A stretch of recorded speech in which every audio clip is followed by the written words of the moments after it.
मैं दफ्तर के टूर पर मुंबई गया था। कंपनी का काम तो 2 दिन का ही था, पर मैंने बॉस से मुंबई में एक दिन की छुट्टी बिताने की इजाज़त ले ली थी। तीसरे दिन शाम की फ्लाइट से मुझे कोलकाता लौटना था। कंपनी ने मेरे ठहरने के लिए एक 4 सितारा होटल बुक कर दिया था। होटल काफ़ी अच्छा था। मैं चेक इन कर 10वीं मंजिल पर अपने कमरे की ओर गया। मेरा कमरा काफ़ी बड़ा था। कमरे के दूसरे छोर पर शीशे के दरवाजे के उस पार लहरा रहा था अरब सागर। थोड़ी देर बाद ही मैं होटल की लॉबी में सोफे पर जा बैठा। मैंने वेटर से कॉफी लाने को कहा और एक मैगजीन उठाकर उसके पन्ने यूं ही तस्वीरें देखने के लिए पलटने लगा। थोड़ी देर में कॉफी आ गई तो मैंने चुस्की ली। तभी एक खूबसूरत लड़की मेरे बगल में आकर बैठी। वह अपने आप से कुछ बके जा रही थी। उसे देखकर कोई भी कह सकता था कि वह गुस्से में थी। मैंने थोड़ी हिम्मत जुटाकर उससे पूछा, कोई दिक्कत? आपको इससे क्या लेना देना? आप अपना काम कीजिए। उसने रूखा सा जवाब दिया। कुछ देर में उसका बड़बड़ाना बंद हो गया था। थोड़ी देर बाद मैंने दोबारा कहा, बगल में कॉफी पी रहा हूँ और तुम ऐसे ही उदास बैठी हो, अच्छा नहीं लग रहा है। पर मैंने तुम्हें कहा, तुम्हें बुरा लगा हो तो माफ करना। नहीं, मुझे कुछ भी बुरा नहीं लगा। माफी तो मुझे मांगनी चाहिए। मैं थोड़ा ज्यादा बोल गई आपसे। इस बार उसकी बोली में थोड़ा अदब लगा तो मैंने कहा, इसका मतलब कॉफी पीने में तुम मेरा साथ दोगी? और उसके कुछ बोलने से पहले ही मैंने वेटर को इशारा करके उसके लिए भी कॉफी लाने को कहा। वह मेरी ओर देखकर मुस्कुराई। मुझे लगा कि मुझे शुक्रिया करने का उसका यही अंदाज था। वेटर उसके सामने कॉफी रखकर चला गया। उसने कॉफी पीना शुरू कर दिया था। लड़की बोली, कॉफी अच्छी है। उसने जल्दी से कप खाली करते हुए कहा, मुझे चाय या कॉफी गर्म ही अच्छी लगती है। मैं भी अपनी कॉफी खत्म कर चुका था। मैंने पूछा, किसी का इंतजार कर रही हो? उसने कहा, हाँ भी ना भी, बस समझ लीजिए कि आप ही का इंतजार है। और बोलकर वह हंस पड़ी। मैं उसके जवाब पर थोड़ा चौंक गया। उसी समय वेटर कप लेने आया तो मुस्कुराकर कुछ इशारा किया जो मैं नहीं समझ पाया था। मैंने लड़की से कहा, तुम्हारा मतलब मैं समझा नहीं। सब कुछ यही जान लेंगे, क्यों ना आराम से चलकर बातें करें। बोलकर वह खड़ी हो गई। फिर जब हम लिफ्ट में थे तब मैंने फिर से पूछा, तुम गुस्से में क्यों थी? पहले रूम में चले, फिर बातें होंगी। हम दोनों कमरे में आ गए थे। वह अपना बैग और मोबाइल फोन टेबल पर रखकर सोफे पर आराम से बैठ गई। मैंने फिर उससे पूछा कि शुरू में वह गुस्से में क्यों थी, तो जवाब मिला, इसी फ्लोर पर दूसरे छोर के रूम में एक बूढ़े ने मूड खराब कर दिया। वह कैसे? बूढ़ा 50 के ऊपर का होगा। मुझसे अननेचुरल डिमांड कर रहा था। उसने कहा कि इसके लिए मुझे एक्स्ट्रा पैसे देगा। यह मेरे लिए नामुमकिन बात थी और मैंने उसके पैसे भी फेंक दिए।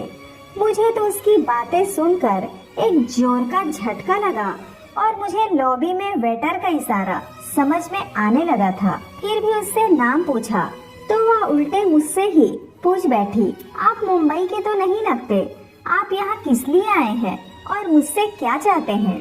मैं तो बस टाइम पास करना चाहता हूँ। कंपनी के काम से आया था, वह पूरा हो गया। अब जो मर्जी वह करूँ। मुझे कल शाम की फ्लाइट से लौटना है। पर अपना नाम तो बताओ। मुझे कालगर्ल कहते हैं। वह तो मैं समझ सकता हूँ, फिर भी तुम्हारा नाम तो होगा। हर बार कालगर्ल कहकर तो नहीं पुकार सकता। लड़की दिलचस्प लगती हो। जी चाहता है कि तुमसे ढेर सारी बातें करूं रात भर। आप मुझे प्रिया नाम से पुकार सकते हैं, पर आप रात भर बातें करें या जो भी, रेट तो वही होगा। पर बूढ़े वाली बात नहीं, पहले ही बोल देती हूँ। लड़की बोली। मैं भी अब उसे समझने लगा था। मुझे तो सिर्फ टाइम पास करना था और थोड़ा ऐसी लड़कियों के बारे में जानने की जिज्ञासा थी। मैंने उससे पूछा, कुछ कोल्ड ड्रिंक वगैरह मंगाऊं? मंगा लो, प्रिया बोली। हाँ, कुछ सींग कबाब भी चलेगा, तब तक मैं नहा लेती हूँ। बाथरूम में गाउन भी है, यह तो और अच्छी बात है। क्योंकि हमाम से निकलकर लड़कियां अच्छी लगती है। क्यों अभी अच्छी नहीं लग रही क्या? प्रिया ने पूछा। नहीं, वह बात नहीं है, नहाने के बाद और अच्छी लगोगी। मैंने रूम बॉय को बुलाकर कबाब लाने को कहा। प्रिया बाथरूम में थी।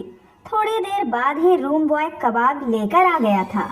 मैंने 2 लोगों के लिए डिनर भी ऑर्डर कर दिया। इसके बाद मैं न्यूज़ देखने लगा। तभी बाथरूम से प्रिया निकली। दूधिया सफेद गाउन में वह सच में और अच्छी दिख रही थी।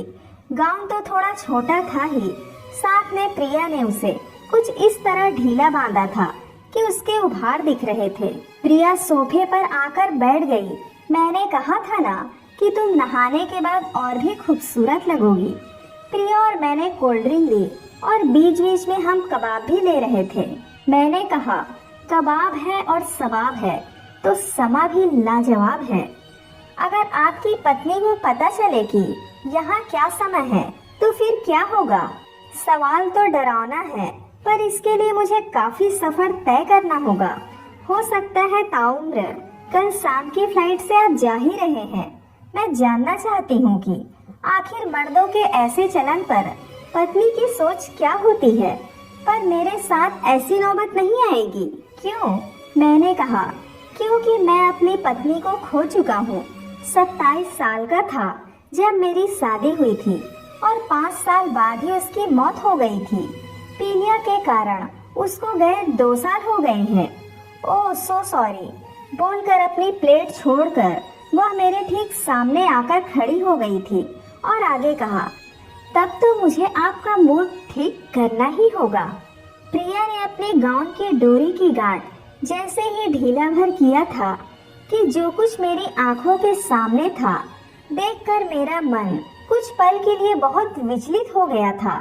मैंने इस पल की कल्पना नहीं की थी, न ही मैं ऐसे हालात के लिए तैयार था। फिर भी अपने आप पर काबू रखा। तभी डोरबेल बजी तो प्रिया ने अपने को कंबल से ढक लिया था। डिनर आ गया था। रूम बॉय डिनर टेबल पर रखकर चला गया। प्रिया ने कंबल हटाया तो गाउन का अगला हिस्सा वैसे ही खुला था। प्रिया ने कहा, टेबल पर मेरे बैग में कुछ सामान पड़े हैं, आपको यहीं से दिखता होगा। आप जब चाहे इसका इस्तेमाल कर सकते हैं। आपका मूड भी तरोताजा हो जाएगा और आपके मन को शायद इससे थोड़ी राहत मिले। जल्दी क्या है, सारी रात पड़ी है। हाँ, अगर कल दोपहर तक फ्री हो तो और अच्छा रहेगा। इतना कहकर मैं भी खड़ा होकर उसके गाउन की डोरी बांधने लगा तो वह बोली, मेरा क्या, मुझे पैसे मिल गए। आप पहले आदमी हैं जो सवाब को ठुकरा रहे हैं। वैसे आपने दोबारा शादी की और आपका कोई बच्चा, वह बहुत पर्सनल हो चली थी, पर मुझे बुरा नहीं लगा था। मैंने उससे पूछा, डिनर लोगी या अभी थोड़ा रुक सकते हैं, तब तक कुछ बातें करते हैं। ओके, अब पहले तुम बताओ, तुम्हारी उम्र क्या है और तुम यह सब क्यों करती हो? पहली बार लड़कियों से कभी उम्र नहीं पूछते हैं। मैं थोड़ा हंस पड़ा। तभी उसने कहना शुरू किया, ठीक है, आपको मैं अपनी सही उम्र बता ही देती हूँ। अभी मैं 21 साल की हूँ। मैं सच बता रही हूँ। और कुछ लोगी? अभी और नहीं। आपके दूसरे सवाल का जवाब थोड़ा लंबा होगा, वह भी बता दूंगी, पर पहले आप बताएं कि आपने शादी की। आपकी उम्र भी ज्यादा नहीं लगती है। मैंने उसका हाथ अपने हाथ में लिया और कहा, मैं अभी 34 साल का हूँ। मेरा कोई बच्चा नहीं है। डॉक्टरों ने सारे टेस्ट करके बता दिया है कि मुझ में पिता बनने की ताकत ही नहीं है। अब दूसरी शादी करके मैं किसी औरत को माँ बनने के सुख के लिए तरसता नहीं छोड़ सकता। इस बार प्रिया मुझसे गले मिली और कहा, यह तो बहुत बुरा हुआ। मैंने उसकी पीठ थपथपाई और कहा, दुनिया में सबको सब कुछ नहीं मिलता, पर कोई बात नहीं। दफ्तर के बाद मैं कुछ समय एक एनजीओ को देता हूँ। मन को थोड़ा शांति मिलती है। चलो डिनर लेते हैं। डिनर के बाद मुझे आराम करने का मन किया तो मैं बेड पर लेट गया। प्रिया भी मेरे साथ ही बेड पर आकर कंबल लपेटकर बैठ गई थी। वह मेरे बालों को सहलाने लगी। तुम यह सब क्यों करती हो? मैंने पूछा। कोई अपनी मर्जी से यह सब नहीं करता, कोई ना कोई मजबूरी या वजह इसके पीछे होती है। मेरे पापा एक प्राइवेट मिल में काम करते थे। एक एक्सीडेंट में उनका दायां हाथ कट गया था। कंपनी ने कुछ मुआवजा देकर उनकी छुट्टी कर दी। माँ भी कुछ पढ़ी लिखी नहीं थी। मैं और मेरी छोटी बहन स्कूल जाते थे। माँ 3-4 घरों में खाना बनाकर कुछ कमा लेती थी, किसी तरह गुजर हो जाती थी। पर पापा को घर बैठे शराब पीने की आदत पड़ गई थी। जमा पैसे खत्म हो चले थे। इसी बीच रूम बॉय डिनर के बर्तन लेने आया और दिन भर के बिल के साथ साथ रूम के बिलों पर भी साइन कराकर ले गया। प्रिया ने आगे कहा, शराब के कारण मेरे पापा का लीवर खराब हुआ और वे चल बसे। मेरी माँ की मौत भी 1 साल के अंदर हो गई। मैं उस समय 10वीं जमात पास कर चुकी थी। छोटी बहन तब 6ठी जमात में थी। पर मैंने पढ़ाई के साथ साथ ब्यूटिशियन का भी कोर्स कर लिया था। हम एक छोटी चाल में रहते थे। मेरे एक रिश्तेदार ने ही मुझे ब्यूटी पार्लर में नौकरी लगवा दी और शाम को एक घर में जहां माँ काम करती थी खाना बनाती थी। पर उस पार्लर में मसाज के नाम पर जिस्म फरोशी भी होती थी। मैं भी उसकी शिकार हुई और इस दुनिया में मैंने पहला कदम रखा था।